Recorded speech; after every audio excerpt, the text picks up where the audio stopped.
Okay, so now we're going to transition to the portion of our webinar that many attendees might find most valuable, hearing directly from someone with firsthand experience.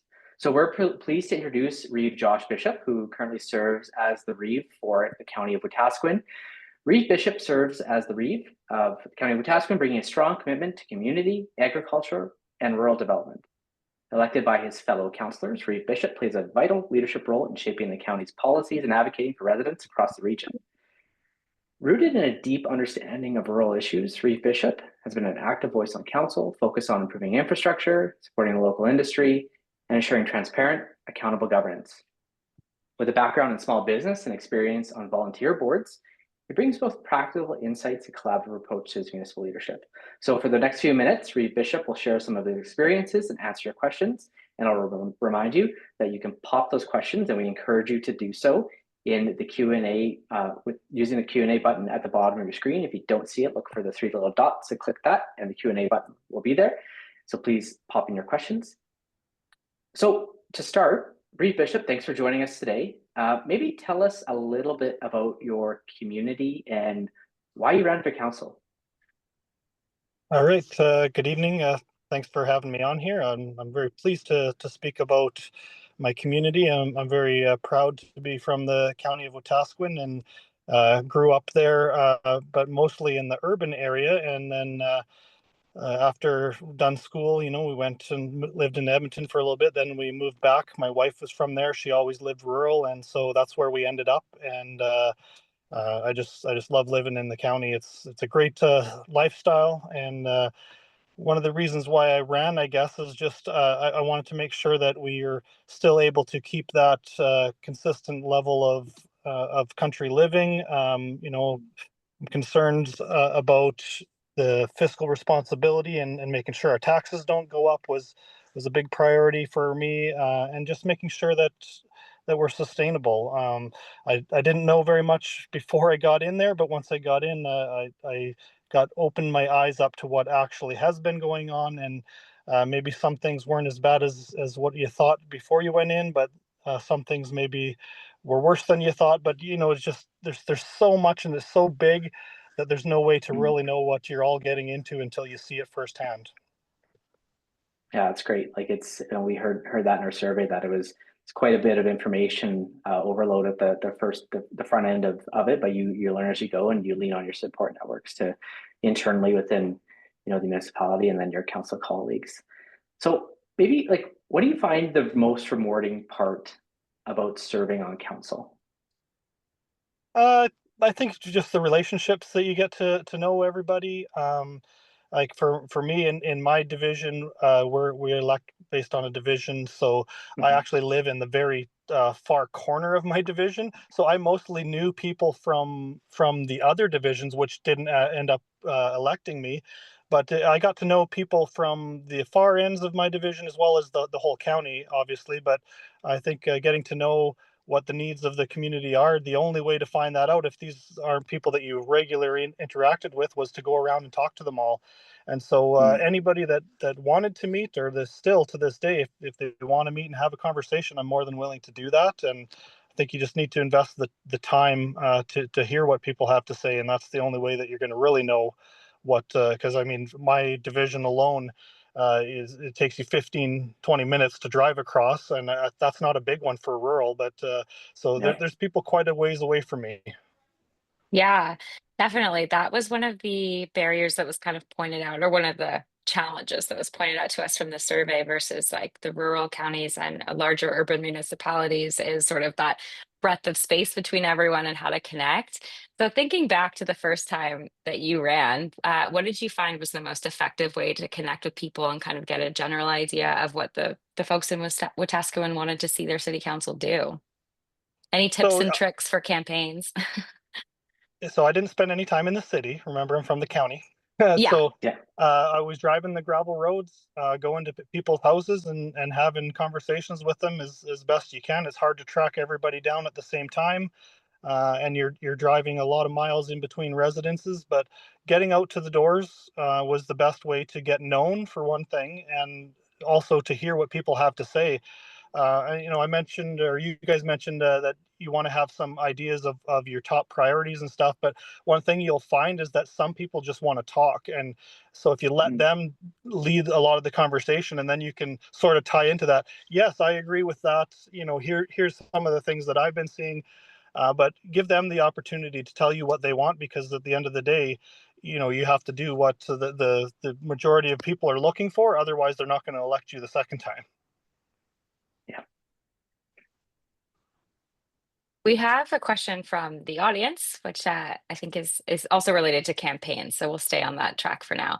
So, is it realistic to run against lifelong residents with the right name who have been on council forever? So I think what they're kind of getting at here is, how big is the incumbency advantage, and do you think that deters people from running?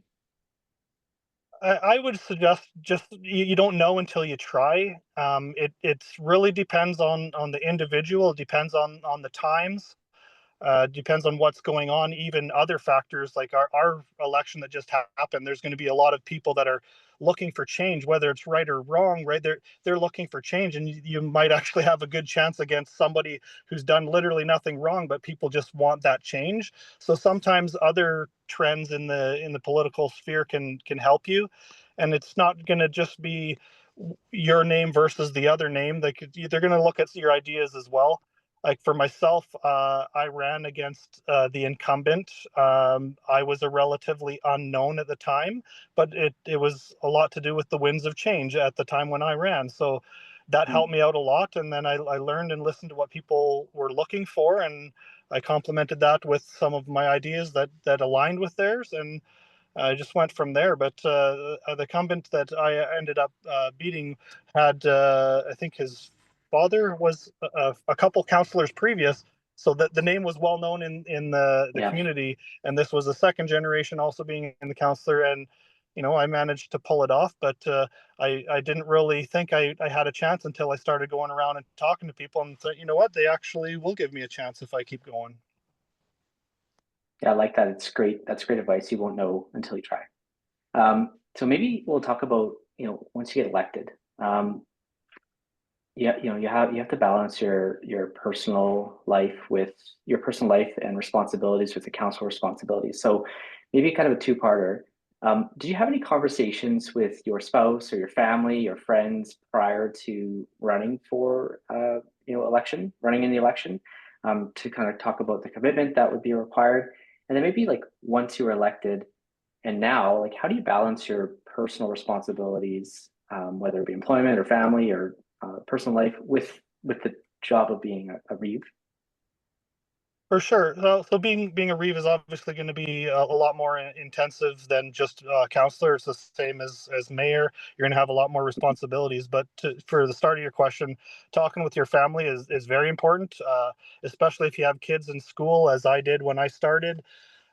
There's just going to be things that happen at school strictly due to a decision that you might not have even voted for, but it went against somebody. And the parents talk about it. They don't have no filters. They're talking at home in front of their kids, and they're mad about something. It inevitably gets back to the school. And I've heard of lots of people who've had those types of situations. Facebook, for one thing, right? There's going to be all kinds of negativity. The positive doesn't Mhm. come as quickly as the negative does. And so you definitely have to talk to your family and make sure that they're prepared to go on this journey with you as well. And I know there was a second part to that question, but the time commitment. Yeah, just So balancing personally. yeah, so the time commitment is huge. For myself, I sort of made the decision that, I'm running for the people that elected me. I've made the commitment that that's sort of my, I mean, besides family emergencies, that's my number one priority. That's when there's things to do for council, I'm going to be there, because I feel that there's an expectation that that's what, I signed on for this. I ought to know what I got myself into. So I will try and Mm. attend everything I can, but obviously you do need to balance that, and that's where your colleagues come in. So if there's multiple events and you just can't hit every single one, develop relationships with the other counselors, see if they can attend some of these on your behalf. And you sort of trade things around, and make sure that there's coverage everywhere in the community, but that you don't have to do it all yourself. And then what about your official committee or council meetings? Are those sometimes like flexible on time, or who gets to make the decision about when those meetings are planned and booked? So the council as a whole will set the meetings, and it'll really depend. All of it will depend on your particular municipality, whether you're urban, rural, how big it is. There's many factors that are going to determine the frequency of your meetings and when they're going to occur to time of day. For example, ours are all during the day. It's a pretty full time job. It's hard to hold down other jobs. I know some of our councilors do, and they struggle, but that's just our municipality. Other municipalities, I know, because we have colleagues that we talk to all the time at conference and stuff. Many of them do have full-time jobs and they're able to fit it in. Some councils have their meetings in the evening, but it's the council that will decide, and you'll get pressure from your administration that they would like to do it in the daytime, obviously, because they want to have day jobs. So Yeah, definitely. On that, do you want to speak to us a little bit about the relationship between council and your CAO? Like, how, how did you build that relationship? How do you find working with an administration? Obviously, because sometimes when you are first elected, maybe you don't have a lot of experience or intimate knowledge with how the administration or your CAO operates. And so, what are some of the effective ways you found to like build a relationship with that person? Uh, so all of you who get elected are going to be elected into a position where your only employee is somebody that you didn't hire. So you may not have the opportunity to go through and vet them all accordingly. These people are employed; they're there.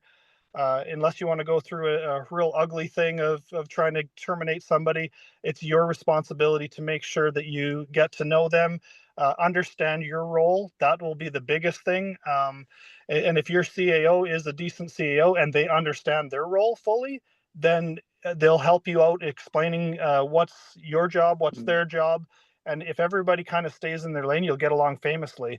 If you have a CAO that's trying to do your job, or if you have a counselor that's trying to do the CAO's job, you're going to have nothing but grief because nobody knows what they're supposed to be doing, and it just leads to conflict. So you kind of have a pecking order in your house, I'm sure, of who takes out the garbage. Well, if the person that's supposed to take out the garbage never does, and it just starts piling up, well, then everybody in the house is going to be mad because they're dealing with it, right? So it's the same thing within the municipality. Everybody's got a specific job to do, and you want the people doing the appropriate job. It's a good look at it. So maybe we'll talk about like decision making. I know we have questions in the audience, but I'll kind of so we'll talk about decision making. So how do you balance and address public criticism when maybe you and your council colleagues make a decision that isn't maybe necessarily reflective of popular opinion or kind of goes against like the public discourse? Like maybe talk us through that decision making process, and also maybe there's disagreements on council. How do you work through those with your colleagues? That's a very important one because a lot of times you can't just go by the minutes and see who voted for something or who voted against it, because I might have voted for something in order to prevent something way worse from getting through, or somebody who voted for it, they might not agree either, or someone who voted against it doesn't mean that they're completely against that. Maybe they want to just go farther another way. So you have to have conversations with people, and at the end of the day, you do have to sort of support council's decision. It doesn't mean that you can't revisit it at a later date, but when Mhm. once the decision is made, you kind of got to go out and support it. You can say, I might not have agreed with this, but going forward, we're going to make the best of this situation, even though I might not have agreed with the decision. But what you don't want to do is go out and say, yeah, no, that's stupid. I never voted for that. I don't know what council's doing, because you'll have no friends left on the other side, and what will end up happening is people will vote against your resolutions simply because you made them. You don't want to get in that position, so you want to develop those relationships. It's so critical on all aspects of what you're doing, that you do need to at least have a working relationship. You don't need to be friends Mhm. with everybody, but you got to be respectful, and when council makes a decision, that was the decision. You can't just go out and publicly start bashing it, because that's not going to be successful for you. Yeah, Yeah. won't set you up for future success. So we have another audience question, and we're seeing this question a lot. So I'm interested Mhm. in your perspective on it as well. So Transparency is important. I read a lot of minutes and I see many in-camera meetings, and many seem like they're not required. What is the criteria for something being in camera or not? And what are your thoughts on live streaming and recording council meetings and public hearings? Okay, that is an interesting one. So there's a couple things in there. As far as going in camera, there is very limited things on what you're allowed to go into camera for. You cannot make any decisions in camera. You can sort of set a little bit of direction, but when you come out of camera, that's when the resolution needs to be made. You can't have those votes in private, but you don't really have to be in public or in camera for all of those things. And that is one that I do see abused across municipalities, is that many people, like, if you're in camera for an hour and a half, you're doing something wrong. That's just my opinion. So other councillors won't agree with me, but I think there's been times where maybe we've stretched to an hour, but most of that time is just because you're just kind of just chatting, not really doing anything important. If you stick to the important business, you can be done probably in 15 minutes. So sometimes we'll maybe getting a presentation with some proprietary information from somebody it's not for public use. So some contract negotiation type stuff, any disciplinary thing, right? If you're going to be talking about that, that should be behind closed doors. And then you come out into the public for actual decisions. But sometimes those they can be masked a little bit so that you're not detailing exactly what's happened, but enough detail that you know what was talked about, because you should at least have access to that. As far as the streaming, myself, I'm not a huge fan of the recording and streaming, just because that can come back and somebody will record it and then take a little snippet and take it out of context, and then that gets all over social media. Now, that being said, we do stream our meetings anyway, and it hasn't really been an issue for us, but I have seen it affect other people. And once that train leaves the station, you can't undo that. So someone will take one little snippet of something to see what they said here. It might be completely out of context, but that doesn't matter. You've already affected the minds of everybody. So that's my opinion on it. I'm not a super big fan of it, but it's part of the game, and it's just one of those things that you have to deal with. You'll get misquoted all the time as well, so you just have to deal with it. Definitely. Yeah.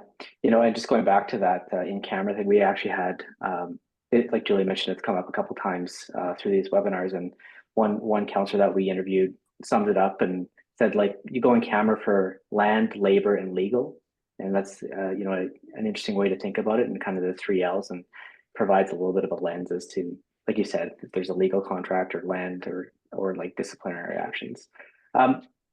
Just maybe we'll bring it up a bit higher level here. What are some of the challenges? We talked about kind of like the rewarding parts of serving on council right off the top, but what are some of the challenges you've had to face as an individual, as a council, and how did you overcome them? Okay, lots of challenges that I faced both by myself and as a council. For myself, just struggling for years, not being able to get forward some of the things I wanted to get done. So one that we just passed this past fall. So that's pretty much 7 years in. It took me 7 years to get one thing done. And so the struggle that you'll face is that there's people who have been asking for certain things, and maybe you've agreed with them and say, yeah, I'm going to work on those. And when it takes you 7 years to get something done, a lot of times they'll be like, well, we just need to get rid of this person because they're not able to accomplish what they want. But I can't do it alone, right? I need to convince at least 4 other people on my council of 7 that this is a good idea. So that's a struggle, but just how I overcome it, you just persevere, keep trying to work those angles and however you can, and to get people on board. And eventually we did see that much needed change, and when we went out to the public, they were very supportive of it. So it was interesting that it took that long, but government is very slow. Sometimes you wish it was faster, but it's sometimes out of your hands. There's nothing you can do about it. Yeah. Sometimes that comes up in like what's the misconception you had before becoming a counselor? And it's like, oh, I thought I could make a decision a lot faster, things that we could get along the way. For sure. Yeah. On that, I think is another interesting element. Yeah, you talk about like building consensus on your own council and how to make decisions, but then how important is it, especially as a representative of a rural community, to do advocacy with other levels of government? And how have you, in your experience, especially as the Reeve, been able to like build those relationships to get your voice in front of provincial representatives or federal representatives to see how you can get resources and support back to the county of Wetaskiwin? So again, relationships. It all comes down to those relationships, building them up, getting connected to the right people, getting out of your comfort zone. Like for myself, I was never that super outgoing guy. I hate public speaking. That was the thing I avoided in school at all costs. Like I just didn't do it. I'm like, I'll take a zero. I will never need this. I'm never going to do it in my life. Lo and behold, here I am, and I'm doing it.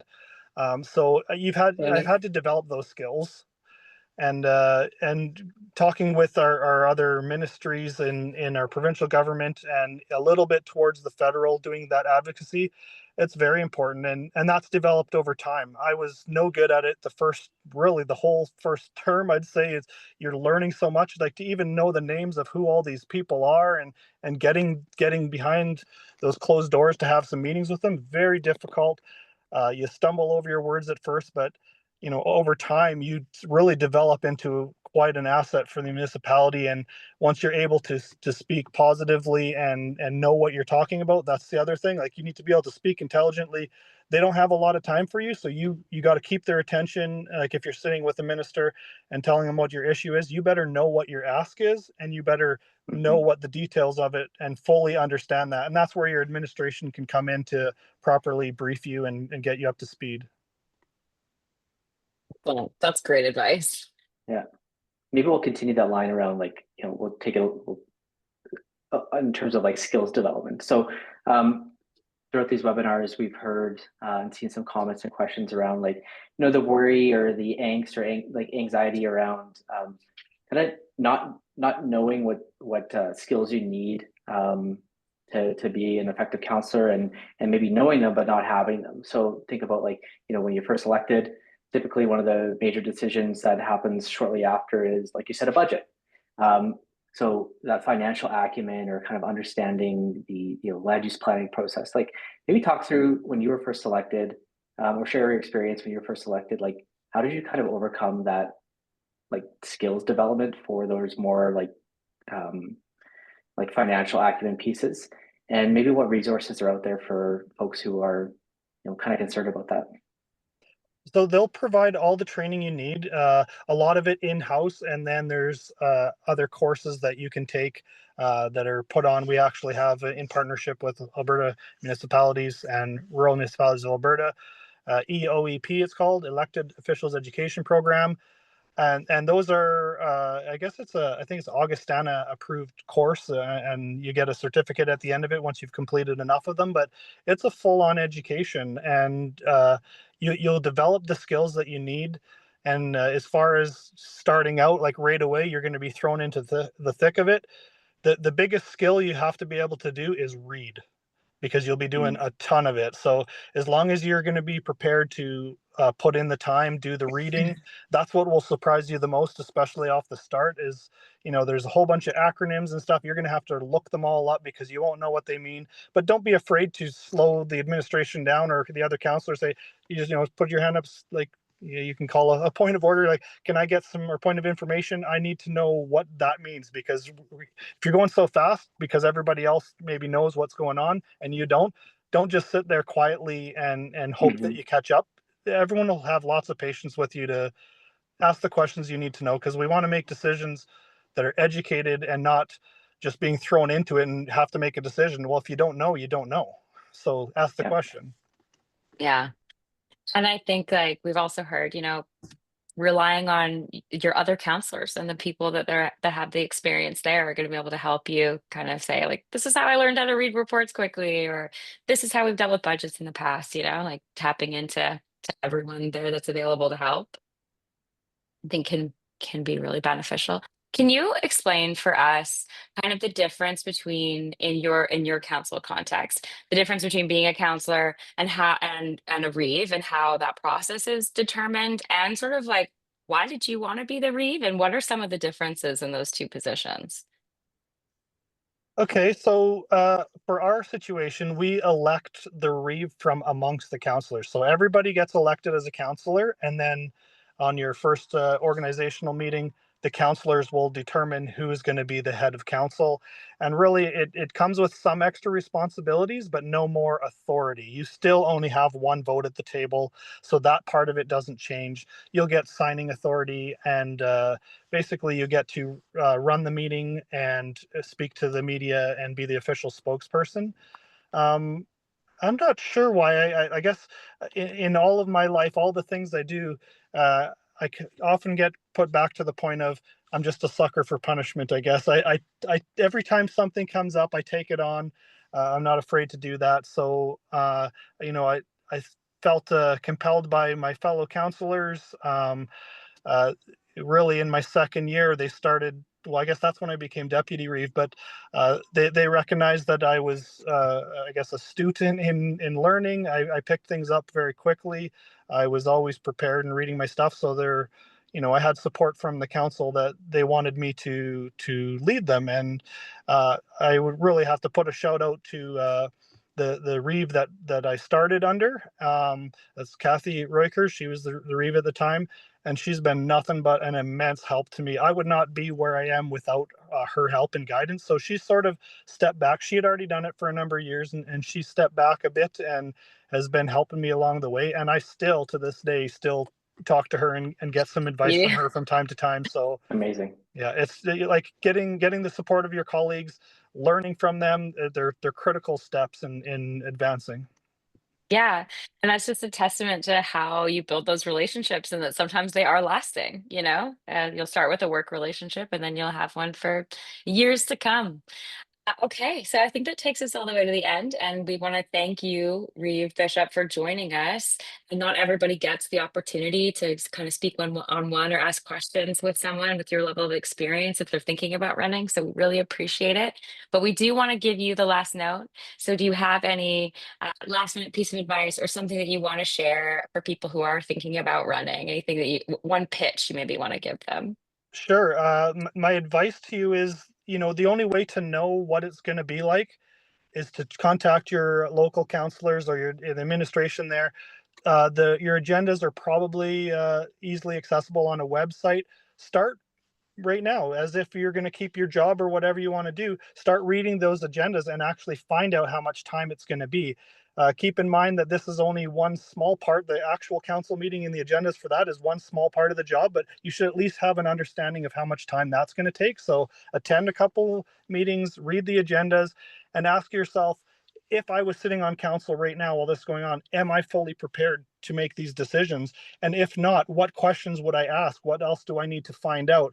And you can, even when you're a citizen, you can ask administration for some of those answers. And so just as if you were a counselor, now if it gets out of hand that you're you're asking them too much, they'll probably cut you off, but they'll be an immense help for you to help ascertain what level of commitment this is going to be, because that'll be the biggest shock to you is how much of a commitment is going to be. And each municipality, I can't tell you what yours will be because each municipality is so different, but I know for us, the Reeve is pretty much a full-time job. So, I essentially do two full-time jobs. I do that and some other things. But as far as counselor for our circumstances, it's about a 20-hour a week commitment sort of thing. And on the campaign trail, just what, like you already mentioned, going in twos is a good idea, but out in rural Alberta, if that's where you're going, watch out for some people do not want you on their property at all. Some people have some very aggressive dogs, so sometimes you might Mm. just want to leave a note on the fence and walk away.